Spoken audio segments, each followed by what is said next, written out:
there's a beautiful story from the history of Al Andalous, where the Khalifa at the time, he wanted to find someone to marry his daughter. And the Khalifa, he doesn't just want, anyone to, it was his son. He didn't want just anyone to marry his son. You want to find the best girl available. So he made a proclamation in the city of Cordoba.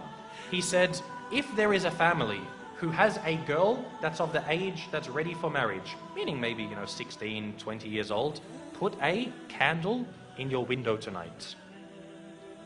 And she's ready for marriage, and she has memorized the entire Qur'an.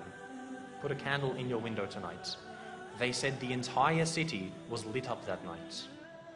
The entire city was lit up because there were so many young girls who had memorized the Qur'an. So he said, Khair, my son can't marry that many women.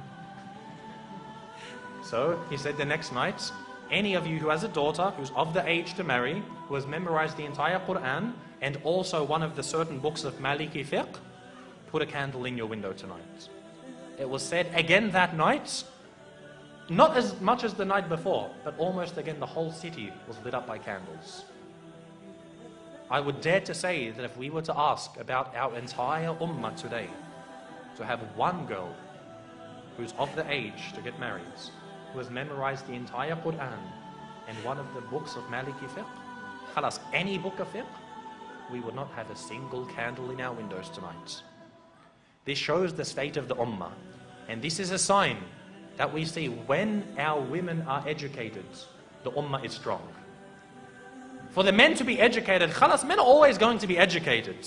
They're always going to be needed. You're always going to need an imam.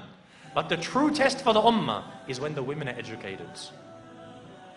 You see today, most of our women, some parts of the world, the women can't even go into the masjids. They won't even have a space for them in the masjids, let alone educating them. You find, khalas, she knows how to cook and clean, perfect, mashallah, this is all we need. No, they must be educated. This is why Andalus, it was seen as a high time for the ummah to know about Islam. No, I'm not saying for her to go to university and study liberal arts and accounting. I'm talking about Islam. To come to the Islamic centers and to know her religion. We must have this because she is the one who is going to raise a nation. The husband, the father isn't there to raise the children. The mother is. If she doesn't know about her religion, what is she going to pass on? This shows how healthy we are. And the reality is, in ummah today, we are very sick. The women know nothing about Islam and our men are very uneducated. So we have to turn this around.